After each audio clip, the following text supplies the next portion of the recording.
Welcome to the Intuitive Hour with psychic medium, author, and intuitive life coach, Michelle Beltran. The Intuitive Hour will empower you to learn how to magnify your intuitive voice. Listen in and expand your understanding of what it means to be psychic and how to awaken, amplify, and trust your inner voice. Hello, everyone. Welcome. You are joining another episode of the Intuitive Hour, Awaken Your Inner Voice. And I'm your host, Michelle Beltran. We visit here each week and talk about intuition, psychic development, life coaching, all matters around metaphysical and so much more. And today, we're actually talking specifically about relationships. I want to bring forward 5 very powerful techniques for relationship balance. This is by request. One of our listeners wanted to know more about finding balance in relationship and how to achieve nice, positive, powerful, grounded flow with your partner. All right, so let's just get right into this here today, this very special topic. All endeavors begin by having a clear perception of who you are. That means knowing your strengths, your weaknesses, thoughts, your beliefs, motivations, emotions, and desires. We call this self-actualization, and it's the foundation upon which you build an understanding of not only yourself, but the people around you and how they perceive you. It gives you the capacity, this self-actualization, to recognize where you belong in the universe and the world and what role you're meant to play. So psychic development and developing self-awareness is important in all aspects of your life here on Earth. It means cultivating meaningful relationships and acquiring a sympathetic and empathetic sense for your fellow men and women and friends and family. When you direct and monitor your behavior to foster positive relationships and work to improve your own shortcomings, you learn to tolerate and forgive the misgivings of others. When you understand the troubles and challenges of your own personality, you then learn the meaning of being helpful to others. All right, with that, let's talk a little bit about intuitive development and how that includes relationship, equanimity, and balance. So, whether you've been in a disagreement of some kind for many months with your partner, or perhaps you didn't even know there was a problem, having separation or having some kind of parting or distance or breakup is not easy, never easy. As magical as it feels to fall in love, that's how devastating it feels to know your relationship is falling apart. And so the next question is, well, what can you do? If you still love your partner and you want to mend the relationship, the really good news is there is hope. But remember, you have to know that you want this. You want to mend it. 2 people jumping 2 feet in, saying, yes, I want this. Also, know that even if you feel like a victim, you play a role in setting up what is and isn't acceptable in your relationship.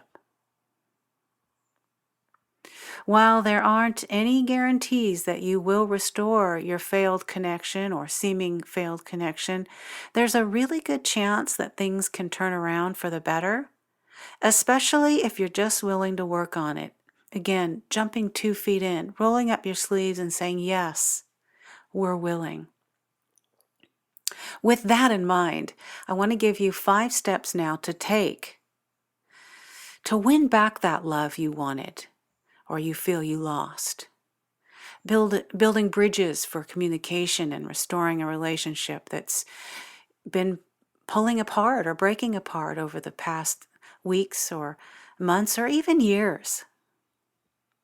When you want to get back what you're losing in this relationship, there are a number of things to try, but here are again 5 things I want to start you off with. First and foremost, start with yourself. So let's talk about that a little bit. What does that mean? There's a lot wrapped up in those 3 words. Start with yourself. Before you even approach your partner, you have to be willing to take a good look at your own motives for doing so, as well as your own actions that have contributed to the problems or issues or matters that are ongoing. Why do you want to reconcile? Is that because you're afraid to be alone? Because you have been with the person so long? Because you're afraid of what your family and friends will say? If your reason for reconciling isn't love for your partner, take some time to think about whether or not reconciliation is truly worth pursuing. Staying together because of what others think may not be enough to sustain your relationship long term. Likewise, before going to the person, your partner, ask yourself what the problem is. How did you contribute? It takes 2, remember. Did you legitimately do something wrong? How have you hurt your partner, him or her? If you realized you've erred in a clear way, be ready to accept full responsibility, apologize, and seek to make amends for what's happened. Next, be willing to think through the conflict. And what I mean by that is this. If your partner has already expressed to you what problems have led to the relationship failing or the separation or disengaging that you're having, think through what root issues are at work here. Ask yourself, what are you actually fighting about? What are you actually at odds about? Children, money, travel, homes, health. The reasons may be obvious. It could even include infidelity, constant disagreement, not seeing eye to eye about key issues. In some cases, the failure may stem from smaller and more subtle problems. If you haven't been able to talk yet about what's going on, what's at the core, do so. And be prepared to listen to your partner and try to understand his or her perspective. Sometimes we just forget to do these very simple things, yet profound, that we know. All right, number 3, please talk to each other.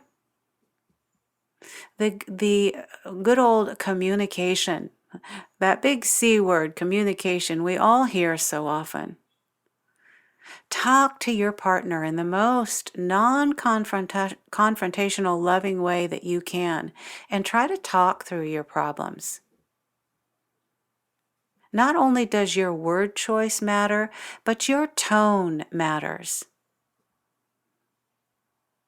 How you say words matters. You can say what you feel with care and grace and love, not finding fault in another.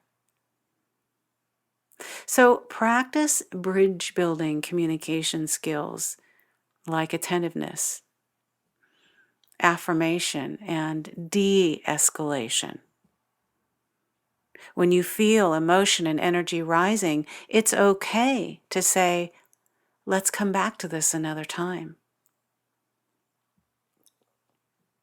Don't be afraid to apologize for your mistakes, also part of communication. Listen thoughtfully when the other person talks. We often want to share our side. Be a listener, not a responder. Learn how to do that.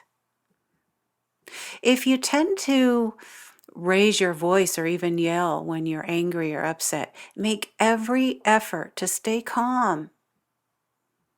And if it helps for you both to go to a public place so that you don't go into the more extreme emotion, or you can stay balanced and be more aware of your surroundings and less likely to lash out or freak out, for lack of better words, then do so. Remind yourself of why you're trying to reconcile and let that guide your discussion. It is true that couples who are good communicators stay with one issue at a time and talk about what they need from each other in the present.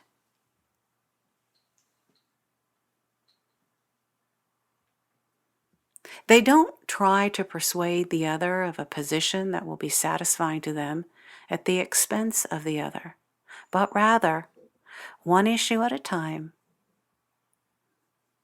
they talk and they share and they present and they listen.